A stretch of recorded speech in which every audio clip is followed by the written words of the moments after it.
Muy buenos días, queridos alumnos. Espero que se encuentren todos muy bien.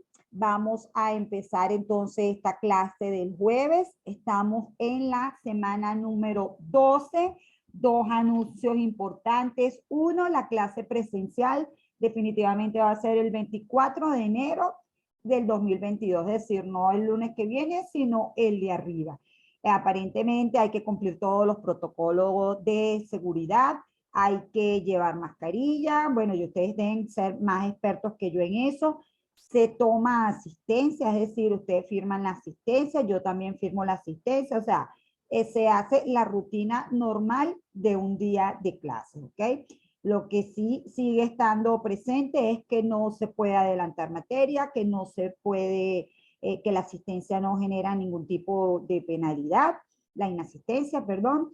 Entonces, eso para mí significa que tengo que hacer lo siguiente. Ir a la universidad, dar esas 2 horas de clase, ¿verdad? Probablemente va a ser menos de 2 horas, dependiendo de si los que están allí tienen muchas dudas, muchas inquietudes, porque básicamente haremos algún repaso, aclararemos todas las dudas que haya que aclarar, pero entonces en la tarde, para los que no pudieron asistir, pues me tocará dar mi clase porque hay mucha gente que no está en Caracas, pues, ni siquiera en el país. Entonces, no me puedo dar el lujo de perder esas 2 horas porque estamos a 4 semanas de terminar el semestre.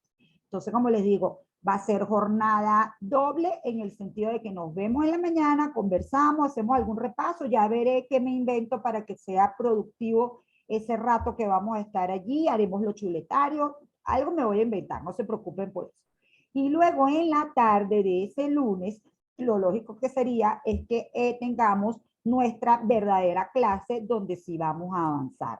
¿Están de acuerdo conmigo? Por supuesto, ustedes verán esa grabación cuando quieran. Yo supongo que los que no pudieron ir a clase van a estar allí conmigo al pie del cañón. ¿Ah? Bueno, inclusive es obligatorio para todos porque va a ser clase nueva, la verdad. Pero me estoy explicando entonces, muchachones.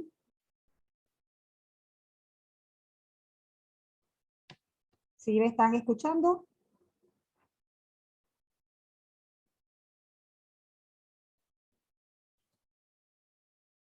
Ok, perfecto. Entonces, eso sería. La otra cosa que les tengo que anunciar es que como la universidad nos está pidiendo que hagamos por lo menos una vez al mes una evaluación formativa, vamos a tener una evaluación formativa del modelo ISLM y lo vamos a hacer en base a una propuesta de la profesora Mariana, que es la que estuvo encargada de hacer la actividad o la evaluación formativa en esta oportunidad, ¿ok? Entonces, bueno, igual hoy les estaré dando más detalles de esa evaluación formativa. Por favor, traten de contestar la que ya yo les mandé del tema 3. Fíjense, como para que se sientan estimulados, yo lo que voy a hacer es que de ambas evaluaciones algo pongo en el parcial, ¿ok? De manera que no sea que ustedes hacen el esfuerzo y solamente formativa y ustedes sienten que no tienen ninguna recompensa a nivel de calificación. Lo que voy a hacer es que tomo preguntas de ahí, tanto de la evaluación formativa de la unidad 3, como esta de la unidad 4, y las incorporo en el parcial. De manera que, por favor, traten de hacer ambas actividades, evaluaciones formativas. Entonces, bueno, eso es lo que tengo en materia de anuncios. Obviamente haré la recapitulación por WhatsApp de manera que estemos al contexto. Ya entonces podemos empezar con lo que es la clase. Ya habíamos dicho que entramos en la unidad número 5, que la unidad número 5 es el modelo de oferta y demanda agregada y que básicamente después que venimos de explicar toda la modelo de la ISLM, donde el modelo ISLM nos permite derivar la curva de demanda agregada y además nos permite evaluar la efectividad de la política fiscal y de la política monetaria, lo que sigue ahora es entender cómo ocurren estas fluctuaciones en la economía y obviamente ya para poder trabajar allí no podemos estar solamente o con la curva de oferta o con la curva de la demanda, sino que ya tenemos que estar integradas las dos curvas. Entonces, recuerden que de el modelo ISLM tenemos una nueva conformación de la demanda agregada. Tenemos una demanda agregada que tiene historia que contar en este modelo, es decir, que las decisiones de los agentes económicos pueden influir en el nivel de ingreso dependiendo de lo que decidan los hogares, las empresas, el gobierno o los extranjeros de cómo gastar la producción. En todo el tiempo estamos hablando de que el dinamismo de la demanda agregada genera un toque de dinamismo al lado de la oferta y que entonces la oferta responde a lo que ocurra con la demanda. Es importantísimo entender que para que eso sea así, la oferta agregada tiene que tener pendiente positiva. Si la oferta agregada tiene pendiente vertical, pues obviamente cualquier movimiento de la demanda agregada solo va a generar cambios en el nivel general de precios, es decir, solo va a impactar las variables nominales, pero no va a tener efectos sobre el PIB real. De manera tal que para construir este modelo de demanda agregada, tenemos esta demanda agregada que tiene pendiente negativa y que tiene entonces una relación inversa con los precios porque ocurre un efecto riqueza, un efecto tasa de interés y o un efecto tipo de cambio. Estos elementos justifican la pendiente de esta curva y todos estos elementos están relacionados con la forma como los keynesianos y neokeynesianos ven la demanda agregada. ¿Okay? Por supuesto, en el modelo la demanda agregada sufre desplazamientos hacia arriba o hacia abajo. Las principales variables que van a generar desplazamientos de la demanda agregada son cambios en las expectativas de los agentes económicos y la política económica. Ojo que no son los únicos. También está la variación de la riqueza, la variación del stock inicial de capital y los cambios en la competitividad. Todos esos elementos desplazan la demanda agregada hacia la derecha o hacia la izquierda. Del lado de la oferta agregada, pues ya tenemos determinado, lo hemos visto antes, que en el corto plazo la oferta agregada tiene pendiente positiva, es decir, tiene una relación directa con el nivel general de precios, pero que también existe una oferta agregada de largo plazo y que entonces es el máximo valor que puede alcanzar la producción cuando todos los precios son flexibles. Esta oferta agregada de largo plazo es lo que llamamos PIB potencial y es como ven la oferta agregada. Los clásicos, esta oferta agregada de corto plazo es lo que llamamos el PIB real y es la forma como la ven los keynesianos y al final lo que ocurre es que la economía está en periodos de fluctuaciones, pero que esas fluctuaciones tienden a buscar el nivel de PIB potencial. En otras palabras, el PIB real siempre va a estar en torno al PIB potencial, es decir, se cumple esto que está aquí. Vamos a tener que el PIB real, como no, va a tener fluctuaciones y lo que vamos a entender con este modelo de oferta y demanda agregada es cómo son las fluctuaciones, pero va a pasar por su pic de tendencia, por su PIB potencial. De manera entonces que la economía, cuando está simultáneamente en equilibrio en el corto y en el largo plazo, es porque todas las curvas coinciden en un mismo punto y como saben, el resultado de ese equilibrio es el PIB real, el nivel de empleo y por contraste el de desempleo y el nivel general de precios, ¿ok? Entonces, aquí se centra todo en esta producción de bienes y servicios. Nosotros ya hemos hablado de estas variables, ya hemos hablado de la oferta agregada, ya sabemos que es la cantidad total que las empresas están dispuestas a producir y vender, ¿ok? No vamos a volver a eso. Sabemos que hay una función de producción, que la producción entonces viene de la combinación de capital y trabajo, que en el corto plazo estamos haciendo movimientos dentro de la curva de función de producción. Es decir, el capital es constante, la capacidad de producción es la misma Y el empresario, dependiendo de la productividad marginal del trabajo, decide en qué punto o hasta qué punto contrata mano de obra para producir bienes y servicios en un periodo determinado. Que siempre que aumente el stock de capital, nos vamos a enfrentar entonces a un desplazamiento de la función de producción y entonces nuevamente son unas combinaciones de trabajo y de capital que dependiendo donde se cumpla la relación que la productividad marginal del trabajo es igual al salario real, pues hasta allí le es rentable al productor producir, ¿ok? Lo que nos interesa ahora hacer énfasis es que la oferta agregada en el corto plazo tiene pendiente positiva. Eso tiene varias explicaciones. La más intuitiva, y por eso la pongo de primero, nos las presenta el profesor Krugman. El profesor Krugman lo que nos dice es que en el corto plazo, como hay rigideces en el precio y sobre todo en el precio del salario, pues se da una situación en la cual pueden haber aumentos de precios, ¿verdad?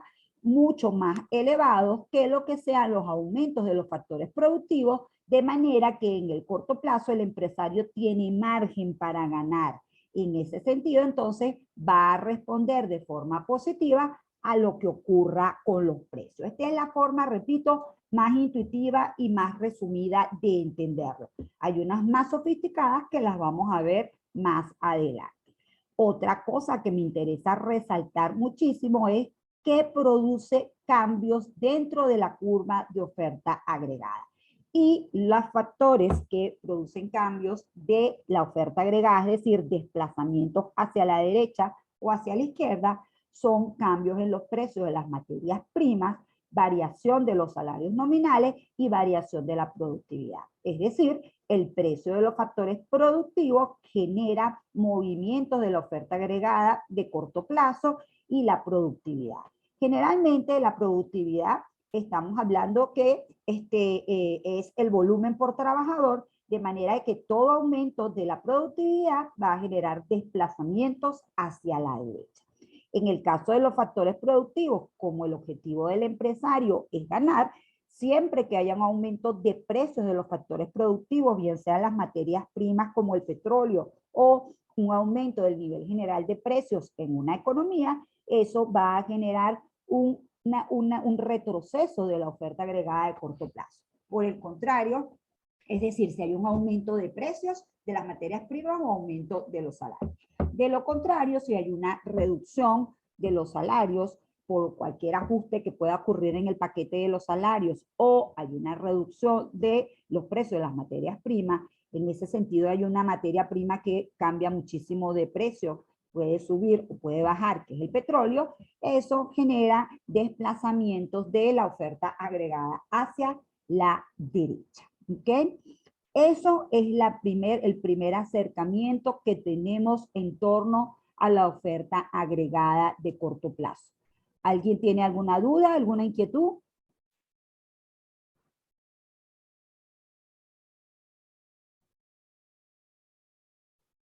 A ver, Julio, María Claudia, Sofía, Constanza, Valentina. Ya esta es nuestra última oportunidad de afianzarnos aquí en estos temas, ¿ok? Vamos entonces con la demanda agregada, perdón, con la oferta agregada de largo plazo y repito, nos vamos a quedar todavía con la explicación intuitiva que nos da el profesor Krugman. Entonces, en el largo plazo la oferta agregada no responde a cambios en los precios. La razón es sencilla, todos los precios son flexibles, no solamente el de los bienes, sino también todos en el mercado de trabajo y de insumos, y entonces ya no hay posibilidad de obtener ganancias por variaciones en los precios. En este sentido, representamos la oferta agregada como una línea vertical que obviamente tiene pendiente infinita y lo que decimos entonces es que tiene que ocurrir un aumento del stock de capital, un aumento de la tecnología, ¿verdad? Un cambio en la tecnología o un cambio en la productividad para que se genere un desplazamiento de toda la oferta agregada de largo plazo, ¿ok? O tiene que ocurrir un cambio en la fuerza de trabajo. Es decir, hay que desplazar toda la curva hacia la derecha. Eso sería con respecto a la teoría de que, bueno, es un asunto de que los precios flexibles no generan ninguna oportunidad de ganancia, los precios rígidos generan alguna oportunidad de ganancia. Pero hay otra teoría un poco más sofisticada, por decirlo de alguna manera, que es la teoría de los precios rígidos. Y todavía hay una tercera visión mucho más clara de por qué la oferta agregada tiene pendiente positiva en el corto plazo y en el largo plazo, que la vamos a ver cuando veamos las escuelas clásicas con keynesianas. Entonces, vamos primero con esta teoría de los precios rígidos. Según la teoría de los precios rígidos, las expectativas sobre la inflación condicionan a los empresarios a producir más o menos cantidades de su producto, lo que afecta al PIB real de la economía y explica las diferencias entre el PIB real y el PIB potencial. Entonces, aquí lo que estamos diciendo es que hay un precio que es el que cree el empresario que va a ocurrir. Hay un precio esperado, unas expectativas de inflación y hay un nivel general de precios que se va a dar en un determinado momento. Entonces, lo que nos dice esta teoría es que si el precio de la inflación fue el que esperaban los agentes económicos y en este caso los empresarios, pues entonces la brecha del PIB va a ser cero. Es decir, la oferta agregada de corto plazo y de largo plazo va a ser la misma, o lo que es lo mismo, el PIB real está en su nivel de PIB potencial. ¿Ok? Entonces, ¿qué nos dice esta teoría? Ah, bueno, que siempre que los precios estén, el nivel general de precios esté por encima de las expectativas de inflación que tenían los agentes económicos, para ellos es una situación en la cual tienen oportunidad de ganar, o sea, sus precios relativos son superiores, su precio de venta es superior y entonces tiene oportunidad de obtener una mayor ganancia. En este caso, va a haber una brecha negativa entre el PIB real y el PIB potencial, es decir, el PIB real va a estar por encima del PIB potencial. Y luego hay otra situación donde el precio puede estar por debajo de las expectativas, es decir, la inflación fue mucho mayor a la que tuvieron los agentes económicos y obviamente hay una pérdida de precios relativos. Eso genera una caída de la producción y el PIB real va a estar por debajo del PIB potencial, ¿ok? De manera que aquí esta es una explicación que se centra en la parte macroeconómica. Dice, el PIB real va a ser igual al PIB potencial dependiendo de una constante que nos va a establecer la diferencia entre el PIB, la inflación y el nivel esperado de la inflación. Repito, vamos a tener esta curva, ¿verdad? La pendiente de esta curva va a depender de la diferencia entre las expectativas de inflación y la inflación que ocurra en el momento. Obviamente, siempre que los precios o la inflación haya estado cerca de las expectativas, en este caso tiene que ser igual, este parámetro nos va a dar 0 y el PIB real es igual al PIB potencial. De lo contrario, si hay diferencias entre el nivel de inflación y el nivel de inflación esperado, pues entonces vamos a tener esta curva con pendiente positiva. ¿Alguna duda con eso?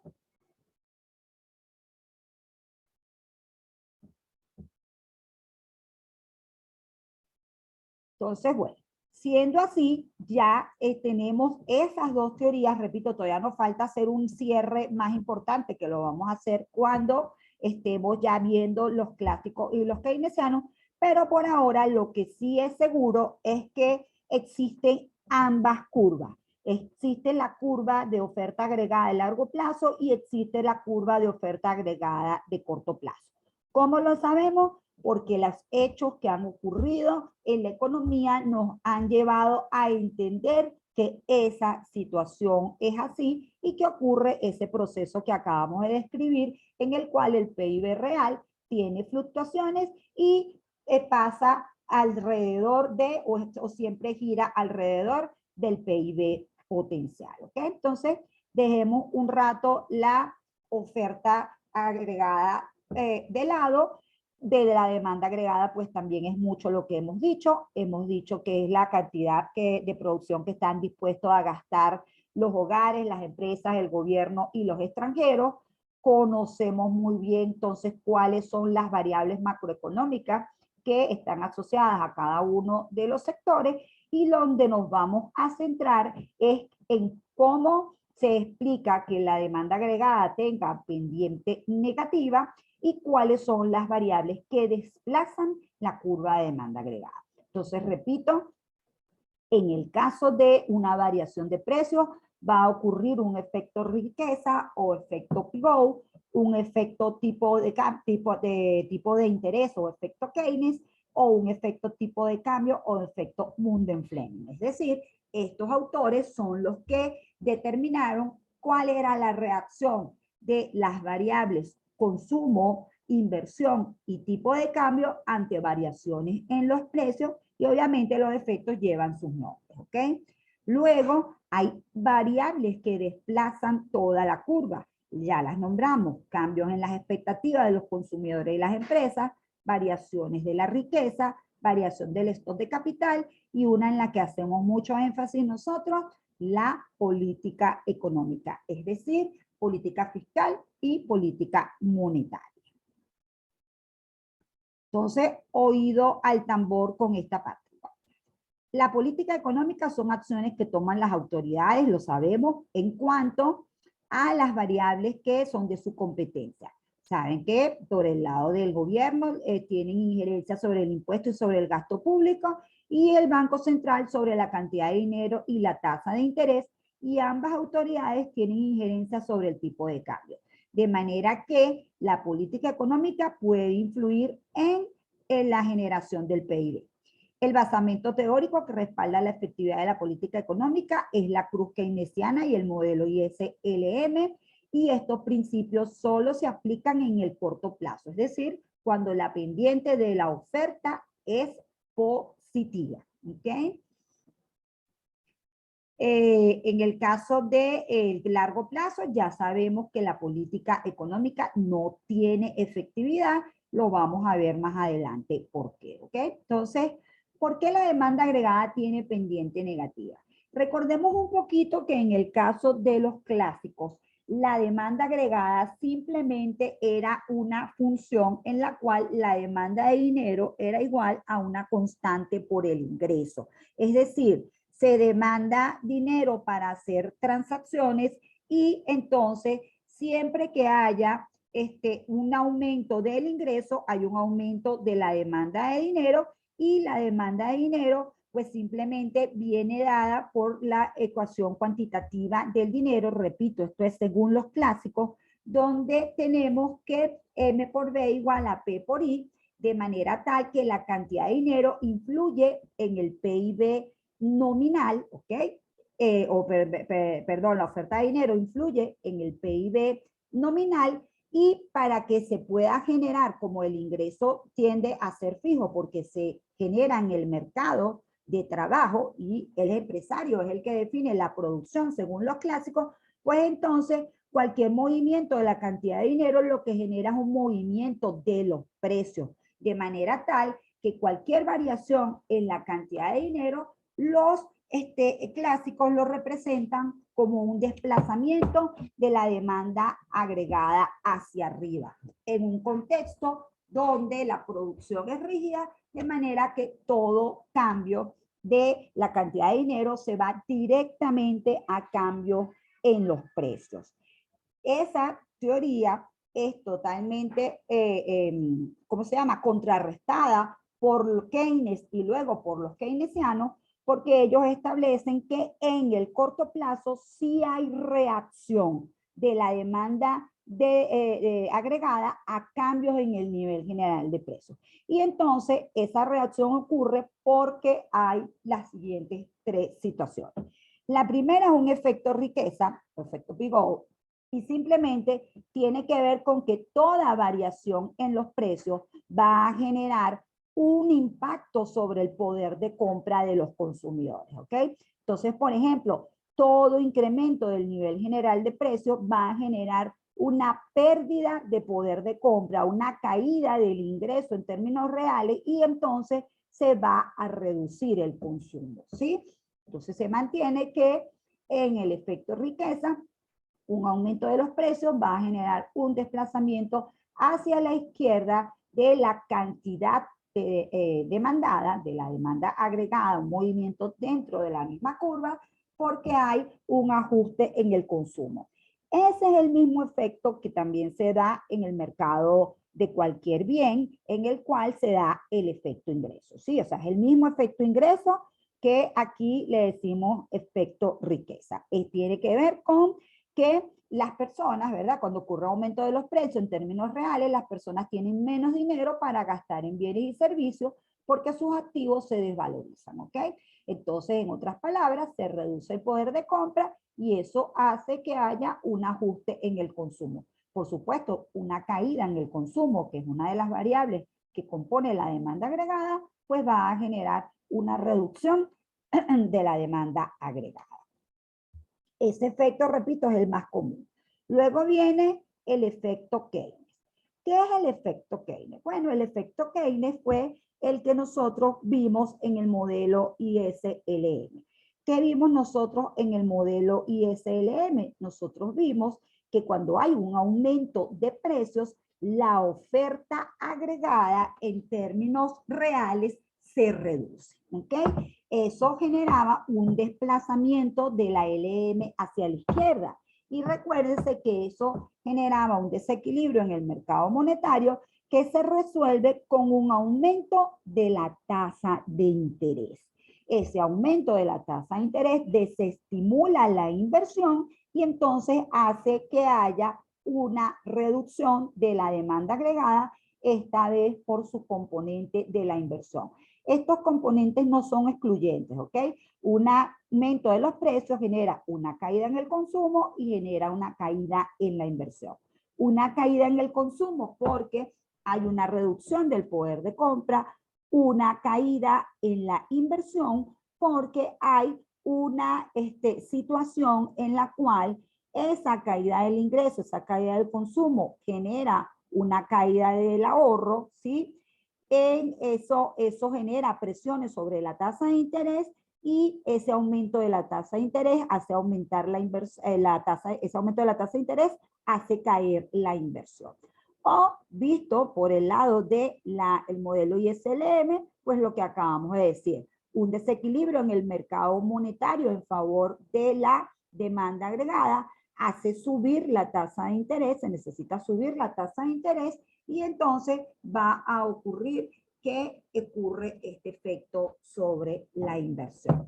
¿Me están entendiendo ambas ideas? ¿O alguien tiene alguna duda? ¿Quiere que le repita algo o le explique algo?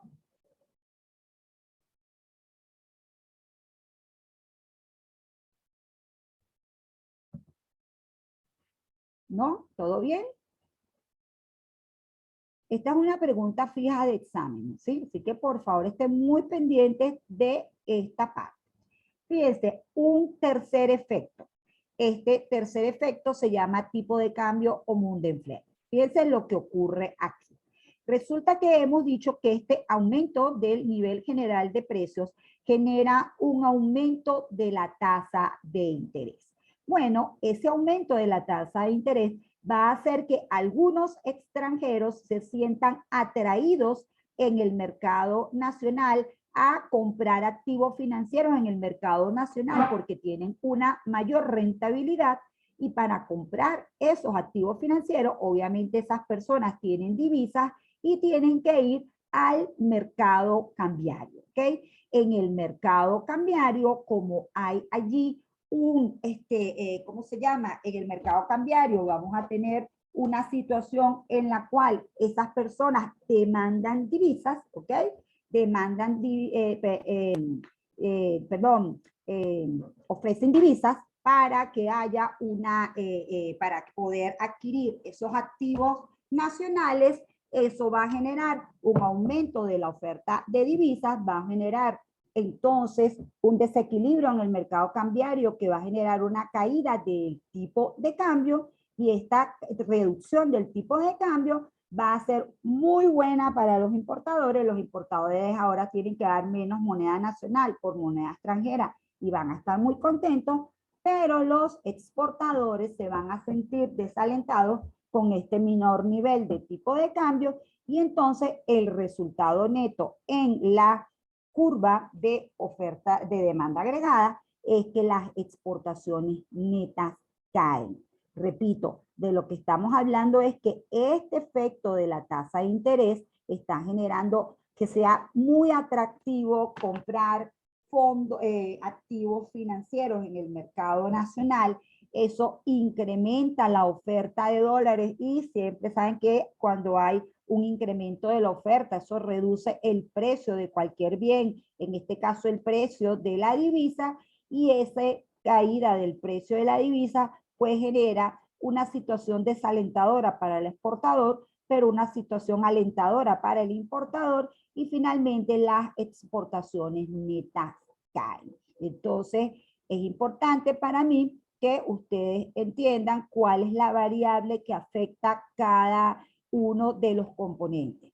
Que el efecto riqueza afecta al consumo, que el efecto Keynes afecta a la inversión por la relación de la inversión con la tasa de interés, y que el efecto tipo de cambio afecta a las exportaciones netas por la relación de la tasa de interés con el atractivo que puede generar sobre los agentes foráneos, y los puede estimular o desestimular a querer comprar activos financieros en la economía local, o a venderlos si es el caso contrario. Estos efectos no necesariamente son desencadenantes, todo depende de que sea lo que esté asociado, esté ocurriendo en la economía, pero lo que sí es importante es entender que todos apuntan a explicar que sí hay respuesta de la demanda agregada ante cambios en el nivel general de precios, que hay respuesta de los hogares, que hay respuesta de los inversionistas, y que hay respuesta de los extranjeros. ¿Alguien tiene alguna pregunta?